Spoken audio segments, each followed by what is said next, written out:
करुणामयी माँ परम प्रभु Shri Arvind life divine अध्ययन वर्गर सम्मिलित समस्त अपा भाई समस्त को मोर व्यक्तिगत अभिवादन जनावि एवं माँ करुणा व्याख्या करुच्ची समस्त सुंदर दिव्य जीवन पाई आम प्राय 10-12 क्लास यही अध्याय जो चित शक्ति दि कॉन्शियस फोर्स ता संपर्क रे आलोचना कले। आज यही प्रबंधर शेष आलोचना को आम आसुचे पुणी आसंता प्रबंध जिते बड़े 11तम प्रबंध आरंभ हम से आहरी चमत्कार विषय रही जे आनंद रूप संस्थिति आउ तार समस्या पुणी आनंद रूप संस्थिति एवं तार समाधान ये समस्त अति आवश्यक जरूरी जानिबा भली ज्ञातव्य विषय। आम चित शक्तिर ये प्रबंधर आज शेष पैराग्राफ पढ़ा जदि समय उपलब्ध हुए ताले पुणी ये प्रबंध पर यथासामान्य आमर आलोचना गोटे सारांश प्रकरण रखा चेष्टा करवा। श्रीअरविंद पूर्व पैराग्राफ गुड़िक कहते just before the last paragraph जे मनीष प्रकृतिर जो उद्देश्यमयता रही जो सिलेक्शन प्रोसीजर अच्छी जो एडेप्टेशन मेथड अनुकूलनर व्यवस्था रही जो सिकिंग्स जो अन्वेषा रही ताकू गोटे मानसिक स्तर में बुझा चेष्टा करे एवं मनीषर जो सीमित बुद्धिमत्ता रही भितर जिते बड़े प्रकृतिर ये महालीला को बुझा चेष्टा करे सेते सी ताकू तार गोटे संकीर्ण जो दृष्टिकोण अच्छी जी से देखिपे जी से बुझीपे जी से जानीपारी से ज्ञानर आधार करने को चेष्टा करे किंतु अनंत ज्ञान अनंत लीलार यही महाप्रकृति ताकू बुझी नवा कारण मनीष बेले बेले कहे यहाँ अदरकारी आ गोटे अपचय वेस्ट किंतु श्री अरविंद बारंबार मनुष्य जाति को कहते जे यह अपचय नुहे प्रकृति अति सचेतन भाव बुद्धिमत्तार सहित जोटा परम बुद्धि ताकू व्यवहार करी कॉन्शियस फोर्स जो चित शक्तिर व्यवहार करी जो लीला रही आमर विशेष करी इवोल्यूशन क्षेत्र में विवर्तन क्षेत्र में से कथाटी को अति यथार्थ भाव में करुछि। तेणु ये महाप्रकृति को बांकर जो लीलाटी को आम विश्वास करने छड़ा आम आगे किसी पंथा वर्तमान पाई नहीं कारण आम सब सीमित बुद्धि संपन्न मनुष्य। पुणी एपरी कहुच्छी for the rest it is impossible to ignore the drive of set purpose the guidance of apparent blind tendency the sure eventual or immediate coming to the targets out which characterise the operations of world force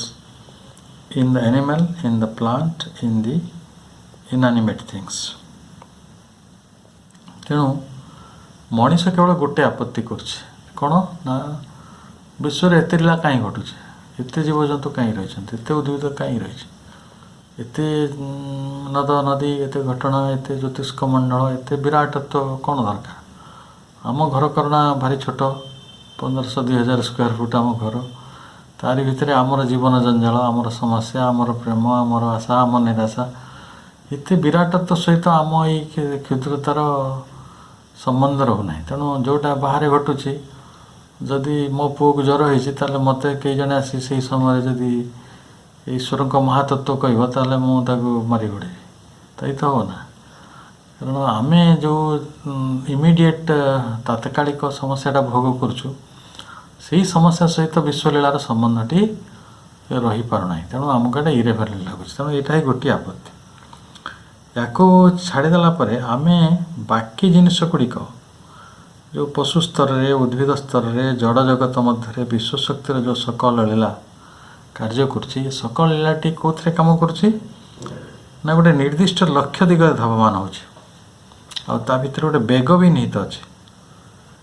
तो आमे ताकू अस्वीकार करि परिबा नहीं। मो पाखरे सीमित बुद्धि अच्छी बा मो पाखरे गोटे जल को संग्रह कला भाई भल माठियाटिया नहीं तार अर्थ नहीं जे नदीर बहवाटा को मु बंद करी मोर शुणा को कान नहीं तार अर्थ नहीं जे गोटे सुंदर गीत को मु बंद कर पारि। तेणु मनीष तार क्षुद्रता चेतना रे ता जो इगोसेंट्रिक लाइफ ता पाखरे अच्छी ताकू नहीं से बंचु किंतु ये जो विराट जगतर जो विराट लीला चली ताकू आमे माने कौन गोटे प्रकार विरोध बा गोटे प्रकार we can not ignore the drive. तेणु पुणी कह जाउछि जे आमे काहींकि ताकू विश्वास करिबा बा काहींकि ताकू स्वीकार करिबा ना सेटा काहींकि जे गोटे निर्दिष्ट लक्ष्य पथरे जाउछि जदि निर्दिष्ट लक्ष्य पथरे जाउछि सी आमको कौन लगुच जे ये विलंबर जाउछि मंथर जाउछि आउ सबुठार बड़ अभियोग गोटे मनीषर जे अंध भाव में जाउछि प्रकृति अंध प्रकृति पाखरे किछि ज्ञान नाही जेमति कि रोग गोटे आसुछि हजार हजार लोक मरी होचନ୍ତି गोटे एपरि किछि दुरारोग्य व्याधि रही कैंसर भाया जार किछि समाधान भी नाही। तेणु सेतेबेले मनीष भावुछि जे बोधे एटा तो यथा थिला एटा कोन यथार्थ थिला किंतु जदिओ माने गोटे आमार जो अंध प्रवृत्ति को नियंत्रण करिकरी प्रकृति ताको धीरे धीरे कारण अतीतर कोटि कोटि रोग आसीथिले कोटि कोटि रोग जाई सारिछन्ते तापर मनीष विजय प्राप्त करिछि गोटे समय लगुच 100 वर्ष लगुच कोटी 50 वर्ष लगुच कोटी 5 वर्ष लगी अर्थात सेमानक उपरे विजय प्राप्त होइछि माने निहाती पक्षरे आमे उन्नतिर पथरे रहिछु जदिओ ये गोटे आपात अंध प्रवृत्ति भाई आम लगी। तो कहीं ना लक्ष्य स्थल में पहुँचबार गोटे नैपुण्य केवल प्रकृति पाखे रही कारण ता चित शक्ति द्वारा परिचालित माने कॉन्शियस फोर्स द्वारा परिचालित। तेणु आम या so long as matter was alpha and omega to the scientific mind, the reluctance to admit intelligence as the mother of intelligence was an honest scruple. बड़ा चमत्कार झाड़ी था जिते बड़े साइंटिफिक माइंड जो मैंने वैज्ञानिक जो मैंने पाखे वैज्ञानिक कल्पना रही वैज्ञानिक चिंताधारा रही वैज्ञानिक मन रही से माने कौन करती ना they consider matter as everything alpha and omega सबू कथा अल्फा एंड ओमेगा गोटे भल शब्द बारंबार से व्यवहार कर सब किसी तत्व सर्वस्व एवरीथिंग माने that is the beginning and that is the end. तेणु जड़ भिन्न आउ कि ना तेणु यहाँ जो तत्व ये तत्वटी कार गोटे साइंटिफिक माइंड रो जो साइंटिफिक माइंड से पाखे गोटे रेलुक्टेंसी अच्छी गोटे प्रकार मना कर जो इच्छा रेलुक्टेंट हवा बुझुं रेलुक्टेंस कहले कौन गोटे प्रकार स्वीकार न कर इच्छा से मैंने कहीं रेलुक्टेंस टू एडमिट से मैंने कहीं कौन कर ना बुद्धि को बुद्धिर जननी रूपे से स्वीकार करते ना से कहती ये बुद्धिटा जड़ भितर आसी सब जीवन भी जड़ भितर आसी मन भी आसी बुद्धि भी आसी ओके से बहुत किसी विरोध होई ना किंतु बेले बेले बुद्धिटी आसी सारिया परे बुद्धिर विभिन्न उत्तरण बहु प्रकार नुआ नुआ प्रारूप सब तैयारी होछि कारण जिते बड़े 100 वर्ष कि 500 वर्ष तले मनीष निआर उद्भावन करथिला आज निआ को देखले जो आम सब चुली व्यवहार करछु जो प्रकार व्यवस्था सब आज रोषे हो देखिले से पुराणा कालर मनीष मान बुद्धि अपेक्षा ये बुद्धिर केते क्रम विकास होती। तेणु ମାନେ ବୁଦ୍ଧି ଥରେ ଜନ୍ମ ଲାଭ କରିବା ପରେ ପୁଣି ସେଇ ବୁଦ୍ଧିର ବିଭିନ୍ନ ପ୍ରକାର ବିକାଶ ହେଇଛି। ଆମେ ଯଦି ଗୋଟେ ସେନ୍ସରେ ବୁଝିବା ଯେ intelligence age the mother of the intelligence, ବୁଦ୍ଧି ହିଁ ବୁଦ୍ଧିର ଜନନୀ ଅଟେ। ତେଣୁ ଏଇଟାକୁ ଆହୁରି ପ୍ରାଞ୍ଜଳ ଭାବରେ ସେଗୁଡ଼ା କହୁଛନ୍ତି। ଆମେ ଯେତେବେଳେ ସ୍କ୍ରପୁଲ କଥା କହୁଥିଲେ ଏଇଟା ତାର ଅର୍ଥ ହେଉଛି କୁଣ୍ଠା। ତେଣୁ ବେଳେବେଳେ ଆମେ ତାକୁ ଗୋଟେ ବେଶ ଯଥାର୍ଥ କୁଣ୍ଠା ବୋଲି ମାନି ନେଉ, ଗୋଟେ ଅନେଷ୍ଟ ସ୍କ୍ରପୁଲ ବୋଲି କହୁଛନ୍ତି। But now it is no more than an outworn paradox to affirm the emergence of human consciousness. କିନ୍ତୁ ବର୍ତ୍ତମାନ ମାନବିକ ଚେତନାଟାର ବୁଦ୍ଧି ସିଦ୍ଧି ଓ ବୁଦ୍ଧି ବିବର୍ଜିତ ଓ ଅନ୍ଧ ଭାବରେ ଧାବିତ ହେଉଥିବା ଅଚେତନର ଜନ୍ମ ନେଇଛି ଓ ସେଗୁଡ଼ିକର କୌଣସି ଆଭାସ ଏଥିରେ ଆଗରୁ ପ୍ରଚ୍ଛନ୍ନ ହୋଇ ରହିନଥିଲା ବୋଲି ଦାବି କରି ବସିଲେ କେବଳ ସିଏ ଗୋଟେ ପୁରୁଣା କଥାର ଗୋଟେ ପାରାଡକ୍ସ ହିଁ ହେବ। ଏ କଥାଟାକୁ ଆମେ ଏପରି ବୁଝୁ ଯେ ଜଣେ ଯଦି ଭାବି ନେବ ଯେ emergence of human consciousness, intelligence and mastery out of an unintelligent blindly driving consciousness in no which form and substance of then previous existed। ଚମତ୍କାର କଥା ଯେ ଆପଣଙ୍କର ଆଜିର ଯେଉଁ କନସିୟସନେସ୍, ଆଜିର ଯେଉଁ ଇଣ୍ଟେଲିଜେନ୍ସ, ଆଜିର ଯେଉଁ ମାଷ୍ଟରୀ, ମାନେ ଗୋଟେ ପ୍ରକାର ମନୁଷ୍ୟର ପ୍ରଭୁତ୍ୱ ହାସଲ କରିବାର ଯେଉଁ କ୍ଷମତା, ଏଇ ସମସ୍ତ ଗୋଟେ ଅଜ୍ଞାନ ଚେତନାରୁ ଜନ୍ମ ଲାଭ କରିଛି। ଯେ କ'ଣ ବ୍ଲାଇଣ୍ଡଲି ଡ୍ରାଇଭିଂ କନସିୟସନେସ୍ ଭିତରୁ ଆସିନାହିଁ,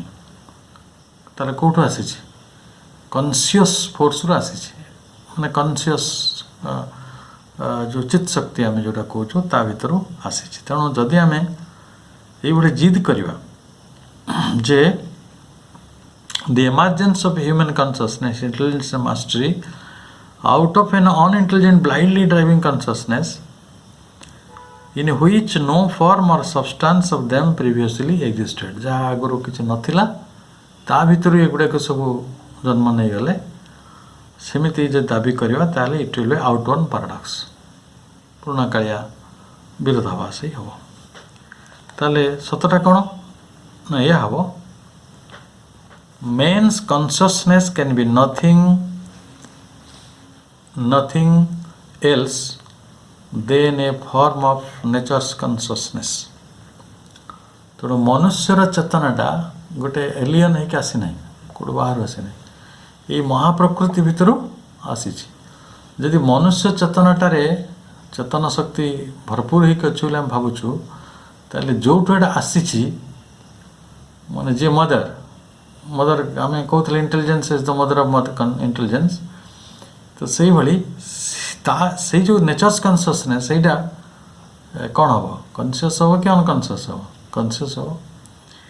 ଅର୍ଥାତ୍ means consciousness can nothing else than a form of nature's consciousness. ତେଣୁ ମହାପ୍ରକୃତିର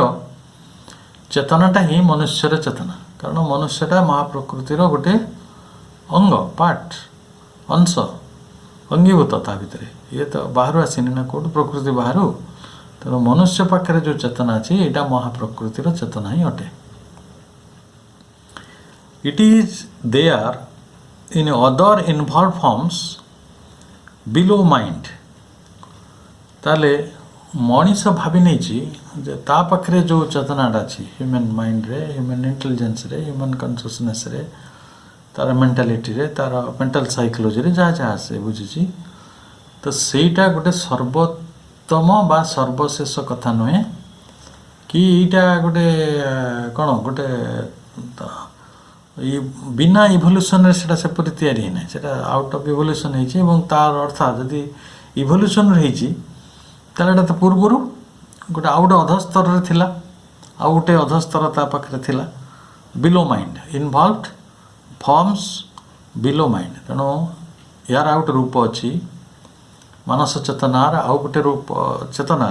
ଚେତନାର ଆଉ ଏକ ରୂପ ଅଛି ଯାହା ମନର ଅଧସ୍ତରର ଅଟେ, ନିମ୍ନସ୍ତରର। It emerges in mind, ascend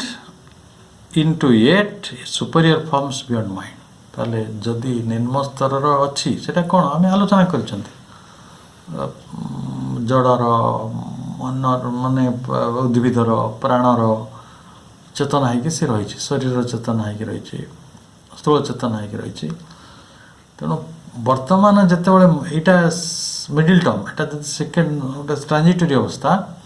ताले सीधा कथा एट ए सुपीरियर फॉर्म्स बियॉन्ड माइंड बर्तमान आम आशा करवा जे ताठारू आउ गोटे ऊर्ध्वस्त मन ठारू ऊर्ध्वस्त आउ गोटे सुपीरियर फॉर्म जोटा कि माने कौन मानस स्तर को अतिक्रम कला भली गोटे वरिष्ठ स्तर आउ गोटे उच्चतर स्तर सेटा संभव रही अच्छी ताले for the force that builds the worlds is a conscious force तेणु वर्ल्ड से शब्द व्यवहार कराई लोक लोक गुड़िक लोक माने लोक कहले आम जो प्राण लोक मानस लोक जमी करुले अर्थात ये लोकाचय से चतुर्दश लोक हो कि सप्त लोक हो जहाँ भी हो ये लोक गुड़िक अर्थात स्तर गुड़िक लेवल्स आपको सब किए तैयारी कर कॉन्शियस फोर्स ये चित शक्ति ही निर्माण कर for the force that builds the worlds as a conscious force, the existence which manifests itself in them is a conscious being. तेणु से शक्ति द्वारा से चित शक्ति द्वारा लोक सकल तैयारी है से लोक सकल भितर अभिव्यक्त होती अनेक जिनिस से वस्तु हो उद्भिद हो प्राणी हो जी भी बेनिफेस्टेड होती मनीष पर्यंत से माने समस्ते होचंती कॉन्शियस बीइंग समस्त से माने चेतन सत्ता से सामान्य सत्ता नुहंती माने आम गोटे बीइंग विदाउट कॉन्शियसनेस तो कहबा नहीं आम कहबा that is a conscious being से गोटे चेतन सत्ता अटंती से माने आउ कौन कहूँ and a perfect emergence of its potentialities in form is the sole object तांकर उद्देश्य कौन तांकर गोटे सोल ऑब्जेक्ट अच्छी गोटे लक्ष्य अच्छी से लक्ष्यटी है perfect emergence of its potentialities in forms गोटे रूप को आसला परे सी तार जो माने पोटेंशियलिटीज तार जो क्षमता ताको रूपायन करने तांको भीतर जो अंतर्निहित क्षमता रही ताको रूपायन करने से गोटे साधन पाती देखो आपण आम टे अवतारवाद कथा मन पका पुरातन अवतारवाद आम कह मीन है गोटे अवतार से मीन अवतार रे गोटे उद्देश्य थिला से उद्देश्य कौन ना वेद जल बुड़ी रही था से उद्धार कले ठीक है ताने गोटे पर्पस थिला कि नहीं तेल मीन रूप से गोटे मनीष से करें कारण मनीष आज अभ्यंतर को जाऊे समुद्र अभ्यंतर कि माछ भले जापर बहुत प्रिकसन दरकार ऑक्सीजन नहीं जावा पड़ो माछ को नाक पड़े ना तेणु माछ जो जो जगह को जापर से मनीष जीवाटा भारी कष्ट तेणु मीन रूप से जहाँ कले सब देख सब अवतार पछरे गोटे उद्देश्यमयता रही ସେଇଟା ତ ଇଭଲ୍ୟୁସନର କାହାଣୀ ଅବତାରବାଦର କ'ଣ ତ ତେଣୁ ସେଇଠି ଯେତେବେଳେ ସିଏ ଆସନ୍ତି perfect emergence of its potentialities in form is the soul object ତେଣୁ ଗୋଟେ ରୂପ ପରିଗ୍ରହଣ କରା ପରେ ତାଙ୍କର ଯେଉଁ ପୋଟେନ୍ସିଆଲିଟିଜ୍ ରହିଛି ଯେଉଁ କ୍ଷମତା ରହିଛି ଯେଉଁ ଅନ୍ତର୍ନିହିତ ଶକ୍ତି ରହିଛି ତାକୁ ରୂପାୟିତ କରିବା ପାଇଁ ସେ ସତେ ଯେପରି ଉଠି ଆସୁଛନ୍ତି ଆମର୍ଜ ହେଉଛନ୍ତି ଆଉ କ'ଣ ହେଉଛି which can rationally conceive for its manifestation of this world of forms तेणु तांकर जो एकमात्र अभिप्रायटा कौन से ना जे आपणार शक्ति गुड़िकर पूर्ण Rupayan which can rationally conceive for its manifestation of this world of forms ये रूपर पृथ्वीटी को रूपर माने शरीर जिते शरीर तले आसला मेटर बड़ी तैयारी है ये रूप गुड़िकर ये जगत में केते रूपर केते संभार से सबू रूप गोटे कार्यर करे कांथ गोटे कम करे कबाट गोटे कम करे झरका गोटे कम करे टेबुल आ गोटे कम करे खट आ गोटे कम करे ये जगत में जिते रूप परिग्रहण कर मनीष द्वारा हो कि प्रकृति द्वारा हो सी गोटे उद्देश्यमयता को लेकिन ये कमटी ତେଣୁ ଆମେ ଏହା ହିଁ ବୁଝିପାରିବା ଯେ ଚିତ୍ ଶକ୍ତି କିଭଳି ଭାବରେ ଅଭିବ୍ୟକ୍ତି ଲାଭ କରିଛନ୍ତି, କିଭଳି ଭାବରେ ରୂପ ଗ୍ରହଣ କରିଛନ୍ତି, କିଭଳି ଉଦ୍ଦେଶ୍ୟମୟତା ଦିଗରେ ସିଏ କାମ କରୁଛନ୍ତି, ଅନ୍ଧଶକ୍ତି ଭାବରେ କାମ କରନ୍ତି ନାହିଁ ଏବଂ ନିଜ ପରିପୂର୍ଣ୍ଣତା ଦିଗରେ ସେ ଅଗ୍ରଗତି କରୁଛନ୍ତି। ନିଜର ଯାହା ସ୍ୱଗୁଣ ରହିଛି ଅନ୍ତର୍ନିହିତ ଶକ୍ତି ଗୁଡ଼ିକର ବିନ୍ୟାସ କରିବା ପାଇଁ ତାକୁ ମଧ୍ୟ ସେ ଆଗକୁ ନେଉଛନ୍ତି। ତେଣୁ ଏଇଠି ଆମେ ଆମର ଆଜିର ଏଇ ଯେଉଁ ପ୍ରବନ୍ଧର ଅଧ୍ୟୟନ ସମାପ୍ତ କଲେ। ଏବେ ଆମେ ଏଇ ସନ୍ଦର୍ଭ ସମ୍ପର୍କରେ ଆଉ କିଛି ଅଧିକ ଆଲୋଚନାକୁ ଜାରି ରଖୁଛୁ। ଏଇ ଅଧ୍ୟାୟର ଆରମ୍ଭରେ, କେବଳ ଏହି ଅଧ୍ୟାୟ କାହିଁକି, ସବୁ ଅଧ୍ୟାୟର ଆରମ୍ଭରେ ଉପନିଷଦ ବେଦର କିଛି ବାଣୀକୁ ଶ୍ରୀ ଅରବିନ୍ଦ ଉଦ୍ଧାର କରନ୍ତି।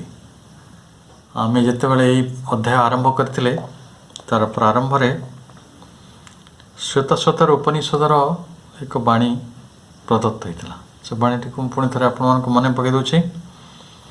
ତେ ଧ୍ୟାନ ଯୋଗ ଅନୁଗତ ଅପଶ୍ୟନ୍,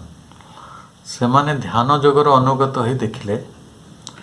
ଦେବ ଆତ୍ମଶକ୍ତି ସ୍ୱଗୁଣେ ନିର୍ଗୁଣ, ନିଜ ଗୁଣ ଭିତରେ ଦେବତାଙ୍କର ଆତ୍ମଶକ୍ତି ନିହିତ ହୋଇକି ରହିଛି। ଅର୍ଥାତ୍ ମଣିଷ ଚିରଦିନ ନିଜକୁ କ୍ଷୁଦ୍ର ଭାବେ। ଯେଉଁମାନେ ଅହଙ୍କାରୀ ଲୋକ ସେମାନେ ତ ଆଉ ଅଦ୍ଭୁତ ପ୍ରକାର ନିଜକୁ ବଡ଼ ଭାବନ୍ତି, କିନ୍ତୁ ସେଇଟା ବଡ଼ ଭାବିବା ନୁହେଁ। ଦିବ୍ୟ ଶକ୍ତିର ସନ୍ଧାନ ନ କରିଥିବା ପର୍ଯ୍ୟନ୍ତ, ନିଜ ଭିତରେ ନିଜର ଜୀବାତ୍ମାକୁ ଏକ ଦେବାତ୍ମର ସ୍ୱରୂପରେ ନ ଦେଖିବା ପର୍ଯ୍ୟନ୍ତ, ନିଜ ଭିତରେ ଦେବତାଙ୍କର ସେହି ମହାନ ଶକ୍ତିଟିକୁ ଅନୁଭବ ନ କଲା ପର୍ଯ୍ୟନ୍ତ ସବୁ ମଣିଷର ଦୁର୍ଦ୍ଦଶା ସେଇଭଳି। ସେ ଗୋଟେ ସାଧାରଣ ଅସହାୟ ମଣିଷଟେ ହେବ। କିନ୍ତୁ ଆମ ଋଷିମାନେ କହୁଥିଲେ ଆମ ଭିତରେ ଯାହା ବି ଶକ୍ତି ଅଛି, ହ୍ୱାଟ୍ ଏଭର୍, ଆମ ଚିନ୍ତା ଶକ୍ତି, ଆମ ପ୍ରାଣ ଶକ୍ତି, ଆମ ଯାହା ଭିତରେ ଆମ ଜୀବନ ଶକ୍ତି, ଯାହା ଯାହା ଶକ୍ତି ଆମ ଭିତରେ ଅଛି, ସେ ସମସ୍ତ ଶକ୍ତିଟି ଦେବ ଆତ୍ମଶକ୍ତି ହିଁ ସ୍ୱଗୁଣେ ନିର୍ଗୁଣ, ମାନେ ଦେବତାଙ୍କର ଆତ୍ମଶକ୍ତି ଆମ ଭିତରେ ସଂଗୁପ୍ତ ହେଇକି ରହିଛନ୍ତି। ସେଇ କଥାଟା ଆମେ ବିଭିନ୍ନ କାରଣରୁ, ଆମ ଅଜ୍ଞାନତାର ସେଇ ସପ୍ତଭୂମି, ସେ ଯେଉଁ ଇଗ୍ନୋରେନ୍ସ, ଯେଉଁ ସାତ ପ୍ରକାର ଶ୍ରୀବୃନ୍ଦ ଲାଇଭ୍ ଡିଭାଇନ୍ରେ ଆଲୋଚନା କରୁଛନ୍ତି, ସେଇ କାରଣରୁ ଆମେ ୟାକୁ ବୁଝିପାରୁନୁ। ପୁଣି ଯେଉଁଟା କଠୋପନିଷଦରୁ ଯେଉଁ ବାଣୀଟି ନିଆଯାଇଥିଲା ସେଇଟା ବହୁତ ମୋତେ ଭଲ ଲାଗେ, ସମସ୍ତଙ୍କୁ ଏଇଟା ଭଲ ଲାଗିବ। ବ୍ୟକ୍ତଂ ସର୍ବମ୍ ଉମାରୂପମ୍ ଅବ୍ୟକ୍ତନ୍ତୁ ମହେଶ୍ୱର। ଆମେ ଶିବ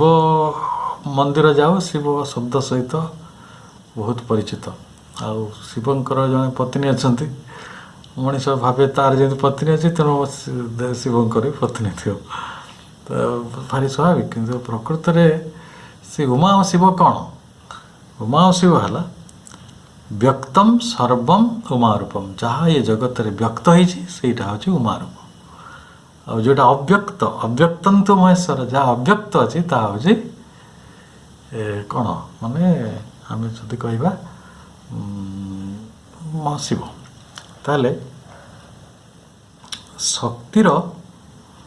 ଏ ଯେଉଁ ତରଙ୍ଗମାଳା ଉର୍ଦ୍ଧ୍ୱକୁ ଉଠୁଛି, ଗୋଟେ ଶକ୍ତି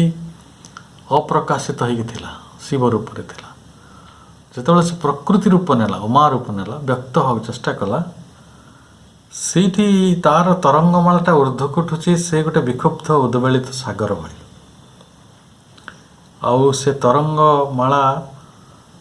ଯଦି ଆମେ ଅତିକ୍ରମ କରିକି ଦେଖିବା, ଭିତରକୁ ଯିବା, ଦେଖିବା ସେଇଠି ଗୋଟେ ଅବିକ୍ଷୁବ୍ଧ ପ୍ରଶାନ୍ତ ସାଗର ରହିଛି। ତାହେଲେ ବିକ୍ଷୁବ୍ଧ ସାଗରର ଗଭୀରତମ ଦେଶରେ ବିଭାଜିତ ପ୍ରଶାନ୍ତିକୁ ଅନୁଭବ କଲେ ସାଗରର ଦୁଇଟି ରୂପ ଆମ ଆଖି ଆଗରେ ପଡ଼େ। ସାଗରର ବାହ୍ୟ ରୂପରେ ତା'ର ଉଲ୍ଲୋଳ କଲ୍ଲୋଳ ଜଳରାଶିର ବିକ୍ଷୁବ୍ଧ ଚଳଚଞ୍ଚଳ ରୂପ, ଆକାଶଚୁମ୍ବୀ ଉର୍ମି ମଥିତ ପ୍ରଳୟଙ୍କରୀ ଉଗ୍ର ରୂପ, ଆଉ ଗଭୀରରେ ତା'ର ଅବିକ୍ଷୁବ୍ଧ ପ୍ରଶାନ୍ତ ଧ୍ୟାନଗମ୍ଭୀର ଅମୃତମୟ ବିଗ୍ରହ। ପ୍ରଥମଟି ଶକ୍ତିର ଲୀଳା, ଆଉ ଦ୍ୱିତୀୟଟି ଶିବର ସ୍ୱରୂପ, ଯିଏ ପରମ ସତ୍। ଏଥିପାଇଁ आमे व्यक्त जगत को जेतेबेले पूजा कले व्यक्त जगत रे कौन भूत मानकर जगत वस्तुर जगत द्रव्यर जगत प्राणीर जगत ये भूत मानक भितर किए अछंती आमे कहउतले जा देवी सर्वभूतेषु शक्ति रूपेण संस्थिता ये शक्ति माने सर्वभूत मध्य विद्यमान रही केमिति रही आम जानिले ताले एठी शक्तिर जो क्रिया और प्रतिक्रिया तारि भितरे सृष्टिर तत्व मनीष निज मन इंद्रियर उपयोग ताकू बुझिया को चेष्टा करुछि किंतु सेटा संभव नुहे कहीं संभव नुहे रामकृष्ण परमहंस को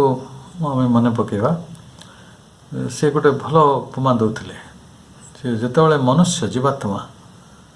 ईश्वर को बुझिया को चेष्टा करे तार परिस्थिति किपरि हुए ना गोटे लवणर पितुला लवणर प्रतिमा लुण रे तैयारी होइथिबा गोटे प्रतिमा जितेबाला सागर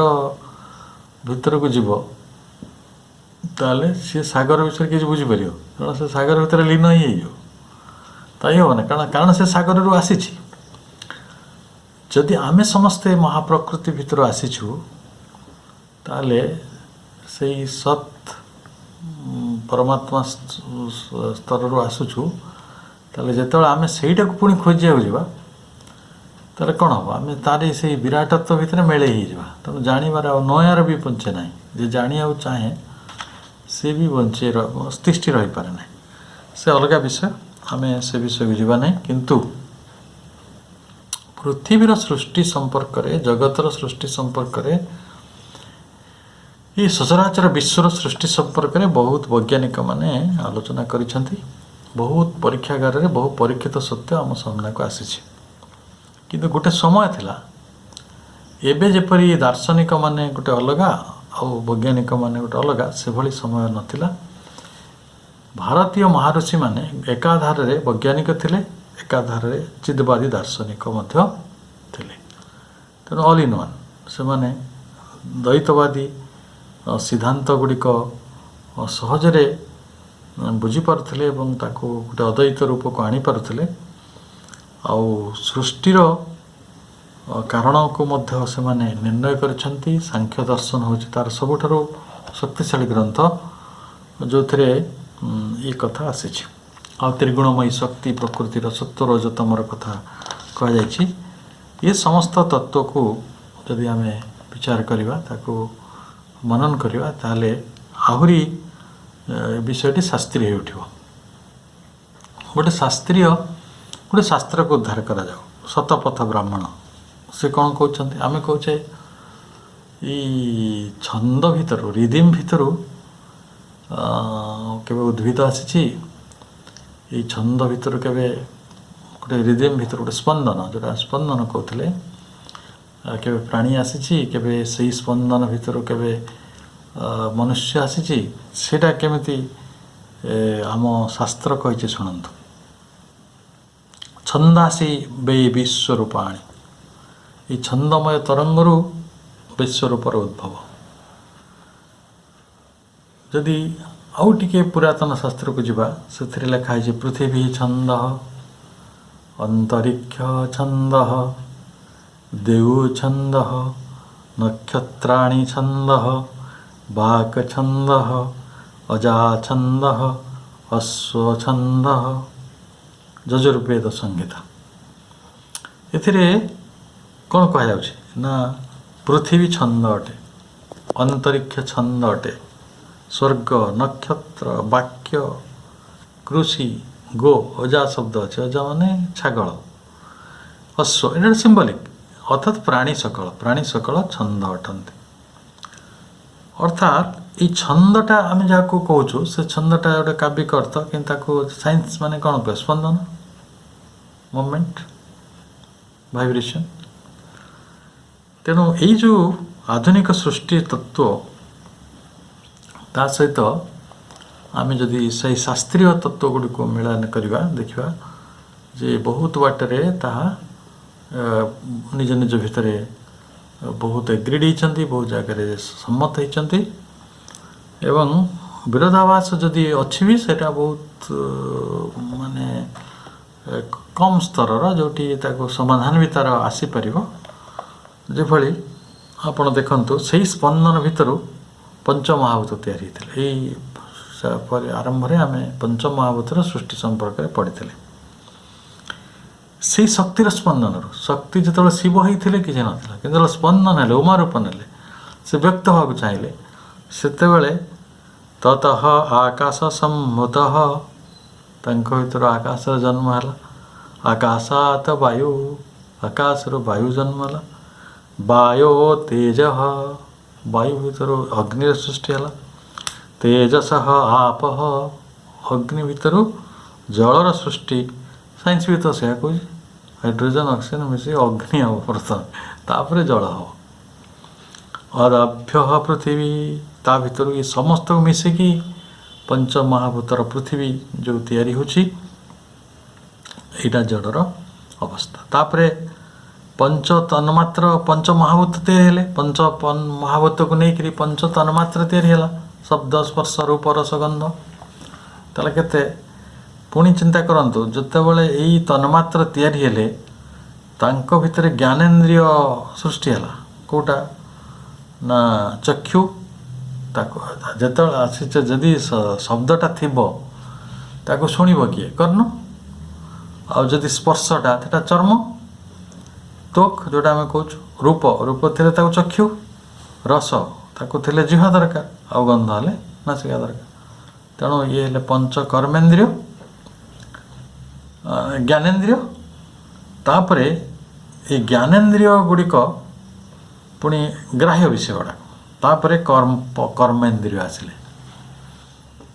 शास्त्र सब कथा बाक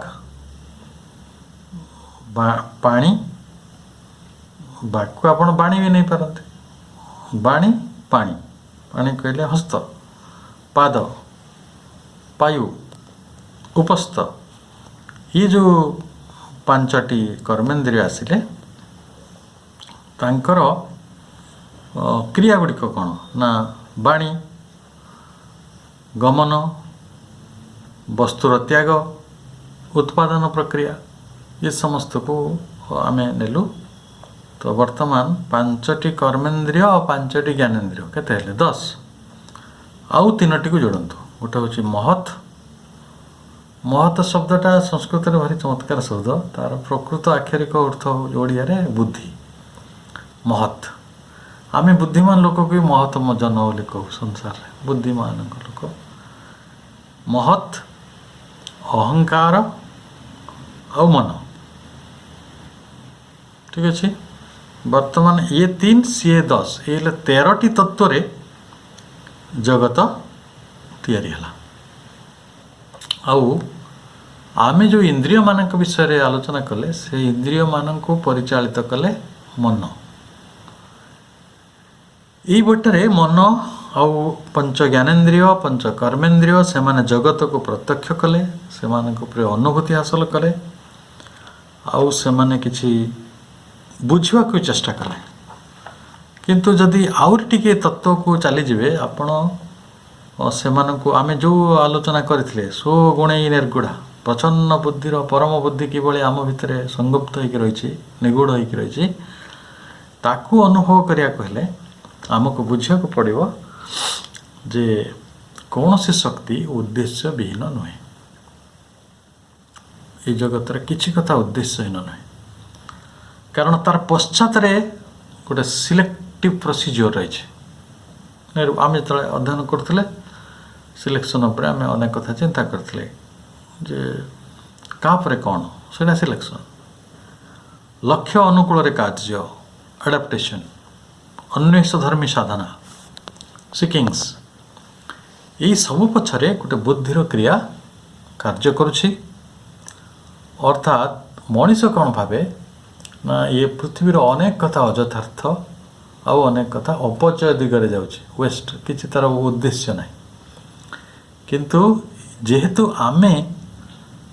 गोटे सीमित बुद्धि को लेकिन सीमित मन को लेकिन शक्ति क्रियार गोटे आंशिक व्यापार को जानीपारू से आम ये मत दे था आदि आम यही शक्तिर क्रियाटा को मंथर कहीपर ना तार बेग रही ଯଥାର୍ଥ ବେଗ ରହିଛି। ଯେଉଁ ବିବର୍ତ୍ତନ ହେଉଛି ସେ ବିବର୍ତ୍ତନ ମନ୍ଥର ନୁହେଁ। କାରଣ ଦେଖନ୍ତୁ, ଗୋଟେ ରାକ୍ଷସକୁ ଦେବତାରେ ପରିଣତ କରିବା, ଗୋଟେ ଜଡ଼କୁ ପ୍ରାଣରେ ପରିଣତ କରିବା, ଏଇଟା ଗୋଟେ ସହଜ କଥା ଥିଲା କି? ପୁଣି ସେ ପ୍ରାଣ କେତେ ଆଦିମ କ୍ଷୁଧା, ଅନନ୍ତ କାମନା, ବାସନା, ପିପାସା ଭିତରେ, କେତେ ହିଂସା, କେତେ କ୍ରୂରତା ଭିତରେ ସେ ବୁଡ଼ି ରହିଛି। ତାକୁ ଗୋଟେ ଦେବତା ସତ୍ତା ମଣିଷ କରିବ, ଯେଉଁଥିରେ କରୁଣା ଭରି ହେଇକି ଥିବ, ଯେଉଁଠି ଉଦାରତା ଥିବ, ଯେଉଁଠି ସ୍ନେହ ଥିବ, ସହାନୁଭୂତି ଥିବ, ପ୍ରେମ ଥିବ, ମହାନତା ଥିବ, ସେଇଭଳି ଗୋଟେ ଜେନେରସିଟି ଆଡ଼କୁ, ତାକୁ ହ୍ୟୁମାନିଟି ଆଡ଼କୁ ଆଣିବା, ଇଏ ବଡ଼ ସମୃଦ୍ଧ ଭୂମିରେ ସେ କାମଟି ହେଉଛି, ଯେଉଁ କଥାଟି ମଣିଷ ବୁଝିପାରୁନାହିଁ। ତେଣୁ କିନ୍ତୁ ଏହା ବହୁତ ସ୍ପଷ୍ଟ, ଶକ୍ତିଶାଳୀ ଓ ଦ୍ରୁତ। ତା'ର ଧାରଣାଟି ଆମ ଦ୍ୱାରା ହେଇପାରୁନାହିଁ। ତ ମୂଳ କଥାଟି ହେଲା ଯେ ମନୁଷ୍ୟ ହେଲା ଗୋଟେ ମଧ୍ୟବର୍ତ୍ତୀ ଜୀବ, ଏବଂ ଆମେ ଚେତନାର ଯେଉଁ ଭୂମିରେ ଅଛୁ ସେଇଠି କ'ଣ ହେଉଛି ନା, ତା'ର ନିମ୍ନ ଭୂମି ଥିଲା ପ୍ରାଣସ୍ତର, ଆଉ ତା'ର ଉଚ୍ଚ ଭୂମି ଅଛି ଯେଉଁଟା ଅତି ମାନସର ସ୍ତର। ତ ଆମେ ଯେଉଁ ଭୂମିରେ ଅଛୁ ତାକୁ ଥଟ୍ ମାଇଣ୍ଡ ବୋଲି ବା ସାଧାରଣ ସ୍ତର ବୋଲି ମାଧବ ପଣ୍ଡିତ, ବିଶିଷ୍ଟ ମାଙ୍କର ଯେ ସେକ୍ରେଟାରୀ ଥିଲେ, ସେ ଶ୍ରୀବିନ୍ଦୁଙ୍କ ଦର୍ଶନର ଜଣେ ବଡ଼ ପଣ୍ଡିତ, ସେ ତାକୁ କହୁଥିଲେ। ତାପରେ ଆସିବ କେଉଁଟା, ଉଚ୍ଚ ମନର ରାଜ୍ୟ, ହାୟର ମାଇଣ୍ଡ। ତାପରେ ଆସିବ ଜ୍ୟୋତିର୍ମୟ ମନ, ଇଲୁମାଇଣ୍ଡ ମାଇଣ୍ଡ, ଏସବୁ ଆମେ ଅଳ୍ପ ବହୁତ ଜାଣିଛେ। ତାପରେ ଇନିଟ୍ୟୁଟିଭ୍ ମାଇଣ୍ଡ, ବୁଦ୍ଧିମାନସ, ଏବଂ ତାପରେ ଆସିବ ଯେଉଁଟା ଓଭର ମାଇଣ୍ଡ, ଅଧିମାନସ, ଆଉ ତାପରେ ସୁପର ମାଇଣ୍ଡ, ଯେଉଁଟା ଅତି ମାନସର କଥା ଶ୍ରୀଅରବିନ୍ଦ କହୁଛନ୍ତି, ଯାହାକି ଶ୍ରୀଅରବିନ୍ଦ ଦର୍ଶନର ଗୋଟେ ମୂଳ ଥିମ୍ ବୋଲି ଆମେ କହିପାରିବା। ତେଣୁ ଏଇ ଯେଉଁ ଜଗତରେ ଅଧିମାନସ ପରେ ବହୁ ଉର୍ଦ୍ଧ୍ୱରେ ଗୋଟେ ଦିବ୍ୟ ଲୋକ ରହିଛି, ସେଇଟା ହେଉଛି ବିଜ୍ଞାନ ଘନ ଲୋକ, ଯେଉଁଟାକୁ ସୁପର ମାଇଣ୍ଡ କୁହାଯିବ। ଯେଉଁଟାକୁ ଆମ ଋଷିମାନେ ତାକୁ ସାଙ୍କେତିକ ଭାବରେ ସ୍ୱର୍ଗ କହିଛନ୍ତି। ସେ ସ୍ୱର୍ଗର ଧାରଣା ବହୁତ ଲୋକଙ୍କ ପାଖରେ ନାହିଁ, ଯେଉଁଟା ଅଛି ଗୋଟେ ସିନେମାଟିକ୍, ଆମେ ସିନେମା ଭଳିଆ ସେଟାକୁ ବୁଝିଛୁ, କିନ୍ତୁ ତାର ତତ୍ତ୍ୱ ଆମେ ସେଇଟା ବୁଝିନାହୁଁ। ସେଇଟା ହେଉଛି ରୁଥ୍, ଚିତ୍ ମାନେ ଟ୍ରୁଥ୍ ଆଣ୍ଡ କନସିୟସନେସ୍, ରୁତମ୍ ସତ୍ୟମ୍ ବୃହତ୍, ରୁତମ୍ ସତ୍ୟମ୍ ବୃହତ୍, ଯେଉଁଟାକୁ ଗ୍ନୋଷ୍ଟିକ୍ କନସିୟସନେସ୍ର ରାଜ୍ୟ କୁହାଯିବ। କାହିଁକି ଗ୍ନୋଷ୍ଟିକ୍ କୁହାହେଲା ନା, ସେଇଟା ଅବିଜ୍ଞେୟ, ତାକୁ ମାନେ ବିଜ୍ଞାନ ମାନେ ଯେଉଁ ବିଜ୍ଞତାରକୁ ନେଇକି ବୁଝିବାଟା ସମ୍ଭବ ନୁହେଁ। ତେଣୁ ବର୍ତ୍ତମାନ ଚେତନା ସ୍ତରରେ ସେଇ ସ୍ତରର ଯେଉଁ ଗୁଣଧର୍ମ ରହିଛି, ତାର କ୍ରିୟା ଚାଲିଛି, ତାକୁ ମନ ବୁଝିବାକୁ ଅକ୍ଷମ। ତେଣୁ ମନ ଯେଉଁଟାକୁ ବୁଝିବାକୁ ଅକ୍ଷମ, ସେ କ'ଣ କରେ, ତାକୁ ଛାଡ଼ିଦିଏ। ସିଏ ତା ଭିତରେ ମୁଁ ଆଉ ବେଶୀ ଆଗ୍ରହ ପ୍ରକାଶ କରିପାରେ ନାହିଁ। ଆମେ ଯେତେବେଳେ ଏଇ ବିଷୟକୁ ପଢ଼ିଲୁ, ସେତେବେଳେ ଆହୁରି ଚମତ୍କାର ବିଷୟ ଆମ ଆଗରେ ଆସିବେ, ଯେ ଯେଉଁଗୁଡ଼ାକ ସମ୍ପୂର୍ଣ୍ଣ ଅନ୍ଧାର ରାଜ୍ୟ, ଆମେ ତ ଏଇଟା ତ ଉଚ୍ଚତର ରାଜ୍ୟର କଥା କହିଲେ, ତାର ନିମ୍ନରେ ଯେଉଁ ଭୂମି ଅଛି ସେଠି ଇନକନଜିଏଣ୍ଟ ଅଛି, ନିଶ୍ଚେତନାର ରାଜ୍ୟ। ଏଇ ନିଶ୍ଚେତନାର ରାଜ୍ୟ ବି ବହୁତ ଗଭୀର, ବହୁତ ଗଭୀର। ବୈଦିକ ଋଷିମାନେ ତାକୁ ସପ୍ତ ଅଜ୍ଞାନ ରାଜ୍ୟ ବୋଲି କହୁଥିଲେ, ଯେଉଁଥିରେ ଏଇ ପ୍ରବନ୍ଧରେ ଆଗାମୀ ସମୟରେ ବା ଯେତେବେଳେ ଆମେ ଆଗକୁ ଆଗକୁ ଯିବା, ଏ ବିଷୟରେ ଆହୁରି ଆଲୋଚନା ଗୁଡ଼ିକ ସେଇ ସମ୍ପର୍କରେ ହେବ। ତେଣୁ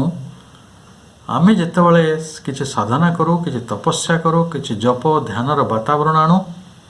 ସେଠି ଗୋଟେ ଜ୍ୟୋତିର୍ବଳୟ ତିଆରି ହୁଏ। ସେଇ ଜ୍ୟୋତିର୍ବଳୟଟି ହେଉଛି ବିଶ୍ୱ ବାତାବରଣ ବା ବିଶ୍ୱ ଶକ୍ତି ଆଡ଼କୁ ଆମକୁ ନିଜକୁ ଟିକେ ଉନ୍ମୁକ୍ତ କରେ। ଯେଉଁମାନେ ବିଶ୍ୱ ଶକ୍ତିକୁ ବୁଝିବାକୁ ଚେଷ୍ଟା କରିଛନ୍ତି ବା ବୁଝିଛନ୍ତି, ଅତୀତର ସେଇ ମହାଋଷିମାନେ ହୁଅନ୍ତୁ କି ଆଜିର ମହାଋଷି ଶ୍ରୀଅରବିନ୍ଦ ହୁଅନ୍ତୁ, ଏମାନେ ସମସ୍ତେ ସେଇଭଳି ଗୋଟେ ବୈଜ୍ଞାନିକ ଦୃଷ୍ଟିକୋଣକୁ उदारतर चिंता और चेतना को निज जीवन में पाइथिले। तेणु ई जगत किभली भाव में स्वयंभू वेरी ऑटोमेटिक सर्वशक्तिशाली एवं किभली एक देवात्म शक्ति केवल परम सत्ता शिवंकर उपस्थिति भितर अच्छी से किभली सचेतन भाव में काम करुच्ची। यही महाशक्ति रे किभली भाव में आत्मज्ञान रही, उद्देश्य मनता रही, निश्चित बुद्धि रही, निर्भमता रही एवं सर्वशक्तिमत्ता रही, से भूल हो पारनी। तेणु यही अवस्था को जो मैंने बुझीपारी से मैंने जानती जो शक्ति विच्छुरिता एवं अनुप्रविष्टा सर्वत्र सी हेले से शक्ति होती चित शक्ति। ये चित शक्ति निजर अभिव्यक्ति क्रियारता आउ कि नुहे, से एक विराट उद्देश्य नहीं आसी जो जो रूप दरकार है, जो जो द्रव्य दरकार है, सेटा को से आउट ऑफ नथिंग आनी ग्रेटेस्ट मैजिशियन हम क्या कहू शून्य जे नहीं आसती कि। तो ये जो शून्य रू तो आसी सब कथा आम बाणी, आम चिंता, आम कथा, आम चेतना, आम सबु कथा, आम शरीर, आम मन प्राण जहाँ खोजतु। तेणु ये जहाँ प्रकटित होती से सी शक्ति विश्वशक्ति चिद ब्रह्मर स्वरूप शक्ति। तेणु आउ जदि स्पष्ट रूप से कहे से उमा जे व्यक्त होती एवं ये संसार को तांकर अपूर्व शक्ति द्वारा परिचालन करुँचे से उमा होचंती आमर जगत जननी श्रीमा। तेणु से माँ प्रकट अवस्था महाशक्ति एवं अप्रकट रूप से परम पुरुष। तेणु ये जगत है शिव शक्तिमय। तो मु मन पकई दूची जे थरे श्री अरविंदर जड़े परिचारक जाइथिले सिस्टर निवेदिता पाख। सिस्टर निवेदिता पचारे श्री अरविंद किपरि अछंती, पुणी से कथार बदला देला कहले सी तो स्वयं शिव तांको कौन भल मंद पचार से अवस्था अच्छा। तेना आम जहाँ अध्ययन कर तार एक अंतरिंग दिग भी रही, प्रेममय दिग भी रही। तेणु चित शक्ति संपर्क में मुख्यतः ये कथा गुड़ाक ये प्रबंध आलोचना है। आम आसंता थर को ये